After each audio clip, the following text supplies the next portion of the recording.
ਜਿਹੜੀ ਮੰਡੇ ਨੂੰ ਐਲਬਰਟਾ 'ਚ ਬਾਈ ਇਲੈਕਸ਼ਨ ਸੀ ਉਹਦੇ 'ਚ ਕੰਜ਼ਰਵੇਟਿਵ ਪਾਰਟੀ ਲੀਡਰ ਪੀਅਰ ਪੁਇਲੀਆ ਉਹ ਇਸ ਸੀਟ ਤੋਂ ਜਿੱਤੇ ਨੇ, ਕਾਫੀ ਵੱਡੇ ਫਰਕ ਨਾਲ ਜਿੱਤੇ ਨੇ ਤੇ 4 ਮਹੀਨਿਆਂ ਦੇ ਵਕਫੇ ਬਾਅਦ ਉਹ ਪਾਰਲੀਮੈਂਟ 'ਚ ਵਾਪਸ ਜਾਣਗੇ ਅਤੇ ਸਮਝਿਆ ਜਾ ਰਿਹਾ ਕਿ ਇਹਦੇ ਨਾਲ ਜਿਵੇਂ ਉਹਨਾਂ ਨੇ ਜਿਹੜੀ ਸਟੇਟਮੈਂਟ ਦਿੱਤੀ ਹੈ ਆਪਣੀ ਜਿੱਤ ਤੋਂ ਬਾਅਦ ਕਿ ਦੁਬਾਰਾ ਉਹ ਜਿਹੜੀ ਕੰਜ਼ਰਵੇਟਿਵ ਪਾਰਟੀ ਦੀ ਪੋਲਿਟਿਕਸ ਹੈ ਉਹਦੇ 'ਚ ਥੋੜ੍ਹਾ ਅਗਰੈਸਿਵਨੈਸ ਆਏਗੀ, ਗਰਮੀ ਆਏਗੀ ਅਤੇ ਪਾਰਲੀਮੈਂਟ ਦਾ ਅਗਲਾ ਸੈਸ਼ਨ ਹੈ ਉਹਦੇ 'ਚ ਉਹ ਪਾਰਟੀ ਦੀ ਸਟ੍ਰੈਟਜੀ ਨੂੰ ਲੀਡ ਕਰਨਗੇ।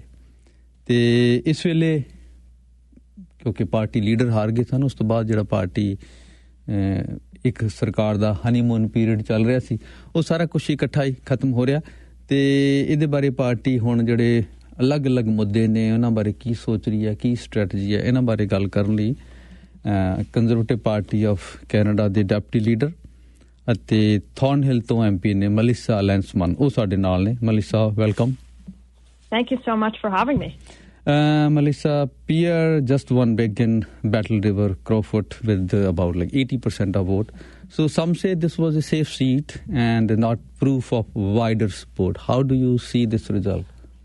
Well, look, I don't think anybody in Canadian politics, past or present, would take winning by 80% of the vote as anything other than a massive victory in any election. And we're, to be honest, we're very happy to have him back in the House. I think where he belongs, where the 8 million people who voted Conservative in the last election can ensure they have a national voice, and the people in the riding of Battle River Crowfoot in Alberta have a strong national voice for their local issues now. And I know that everybody in the party is excited to see him back squaring off against the Prime Minister and holding the government to account. Yeah, 80% is a big vote share, but this was a typical Conservative riding. Can you say that about urban or suburban ridings who aren't as safe for?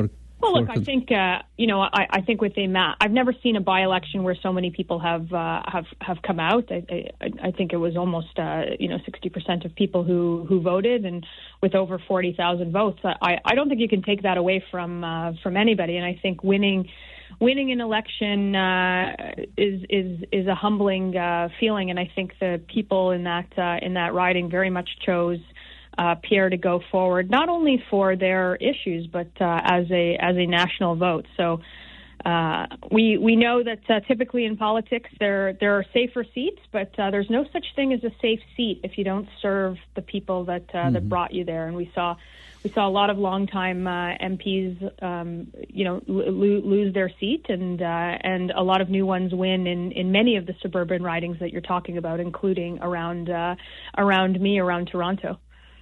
Melissa, as Parliament gets back to work, Canadians, like many people, often say that they hear more criticism than concrete solutions from conservatives. So what are your 3 top priorities in this session? Yeah, look, I think part of any democracy is making sure that you're holding the government's feet to the fire. When they say they're going to do something and they don't do it, you need a strong opposition in this country. So that's one of the jobs. And the other job, of course, is proposing solutions. And we've seen a trade negotiation and losing trade wars around the world. We've seen a doubling of tariffs on softwood lumber. For the people certainly in BC, we've seen a 75% increase on canola from the government in Beijing. We've seen ministers go to Mexico trying to find a bilateral trade deal, and they got snubbed. We've seen Europe buy $750 billion of energy not from us. So there are lots of things we should be doing in our own country to make ourselves more resilient and to stand on our own 2 feet, and that's exactly what we'll propose. Scrapping the anti-energy laws, scrapping the industrial carbon tax that's costing businesses too much to do business in this country, making sure that the government doesn't go forward with the electric vehicle mandate, which is going to ban gas power cars for so many commuters and families. Those are the things that you could expect from Conservatives, while still talking about the issues of every day. The high cost of housing, the out-of-control inflation, the crime, the chaos, the drugs, the disorder, and the unfairness in our immigration system, those who come in properly versus, those who skip the line. So we're going to be strong on those issues, holding the government to account and bringing forward solutions. You mentioned about crime, and Pierre is going to share some policies on crime, and policing is a local issue. What if federal government can do to deal with this issue, which has become a kind of national concern? What are your thoughts? Well, it's out of control nationally and on a number of different fronts. You have to remember that the government is responsible for the federal criminal code. So while the enforcement might be seen as more local, the rules of the rules of the game are made at the federal level. We want to see tougher policies on bail, making sure that criminals who go to jail and don't get bail, so they're not repeat offenders, recriminalizing the very victims of crime in all of our major cities and now our small towns. We have a government that has lost control of Canada's policies around free drugs to those afflicted with addiction, and we want to make sure that recovery is an option for more people rather than free taxpayer-funded drugs. Those are the things that Conservatives will continue to fight for, and those are the things that we heard all over the country from Canadians as something that they want fixed. You also mentioned about immigration. Immigration is adding pressure on housing and jobs. Beyond just talking about cutting numbers, what does your party suggest to balance immigration with the real solutions for affordability and employment? Yeah, look, there's no question. We don't even know the numbers because the government is hiding the numbers of those who come in. And like you said, Canada's a very welcoming country. And you should be able to come here and work hard and get a house in a safe neighborhood and live the Canadian dream that people like my parents who came to this country and many of the listeners who are listening here today were promised. But those promises are all gone. You can't afford a home. There's crime that is rampant in our streets. Young people have an unemployment rate of upwards of 15%. It doesn't provide a lot of options. So we're going to obviously look at the numbers, but also the fairness of the system. You have many people who came here on the basis that they were going to go to school and their visas had run out, and they didn't. They're here beyond their welcome. So we're going to look at issues at that when Parliament resumes in next month.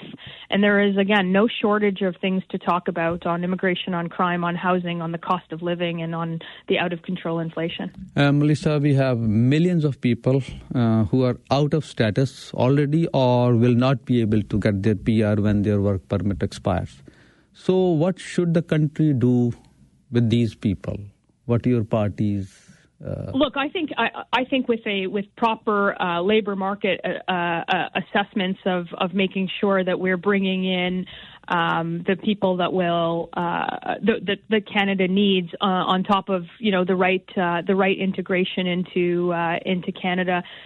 There is a solution, but we have a government that has lost control of immigration. There are about 500,000 people here who have overstayed their welcome, and the country needs to take this issue seriously because, as you said, it puts pressure on our housing and on our health care and on our job markets. Look, we want, Canada and Canadians alike want people here who are going to live that Canadian dream, who are going to contribute, who are going to build a life and raise a family here.